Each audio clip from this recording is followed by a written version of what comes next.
Hello everyone, this is Joe from Insurance Toolkits, coming with a quick video today, one that we made a slight change to the way that we ask the drill down questions for opioid or narcotic pain medications in the toolkit. So we're going to go over that change and why these drugs are important to understand if you run any kind of insurance business, not just final expense, term, if you're Medicare supplements, really anything, it's important to understand.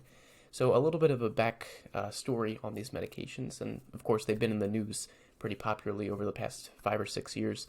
So essentially the content system, which is a controlled drug release system, was developed in 1972. And Purdue Pharma was kind of at the forefront of getting these drugs into the mainstream. In 1984, the extended release formulation of morphine, which was called MS-Contin, was released.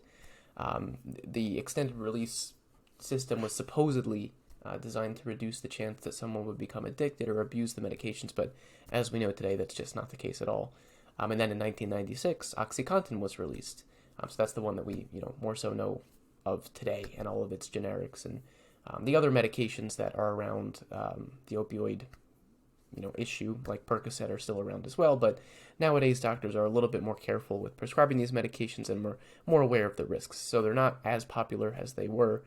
But they're still being prescribed, primarily for the reason that if they took these drugs away, there'd be a lot of people who are just left addicted to them. So we're going to enter in the most popular one here. So OxyContin or oxycodone are going to be the two that you see most often. So these medications are prescribed, for severe pain, so people who are in chronic ongoing pain.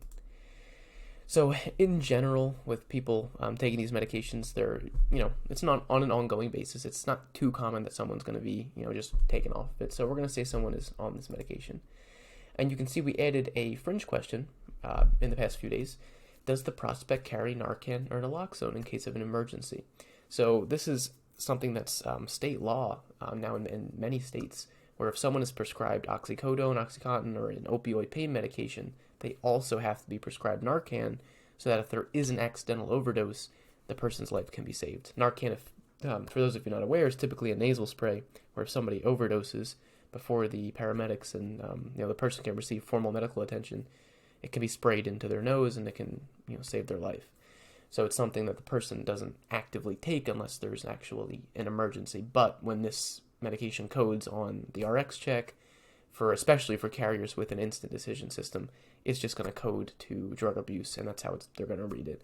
Certain carriers, such as American Amicable, you can put a note, and if there's no history of drug abuse, you could be fine.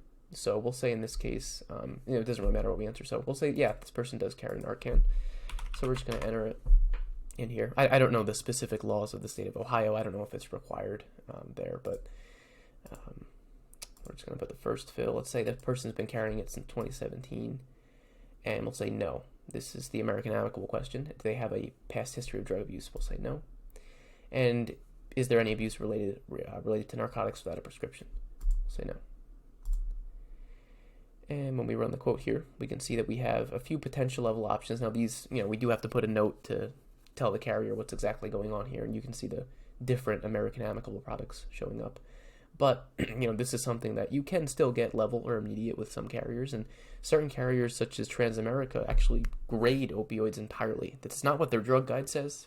Curiously, they haven't updated it, but they will grade any kind of opioid that they see. And other carriers are beginning to get a little bit more keen on, these medications didn't used to be an issue at all, but for some final expense carriers, they are looking at them a little bit more severely. For term, it's kind of a mixed bag of how the carriers will see it. Depends on the product you're writing. And for MedSup, it's more how final expense uses. As long as there's no Narcan, you're generally going to be fine. But just be aware of these medications and make sure you're asking the right questions, specifically the Narcan question, because if that shows up on the RX check, and if you don't put a note, the application is going to either get declined or heavily graded or modified, rated in some way, if that's even an option for the policy you're writing.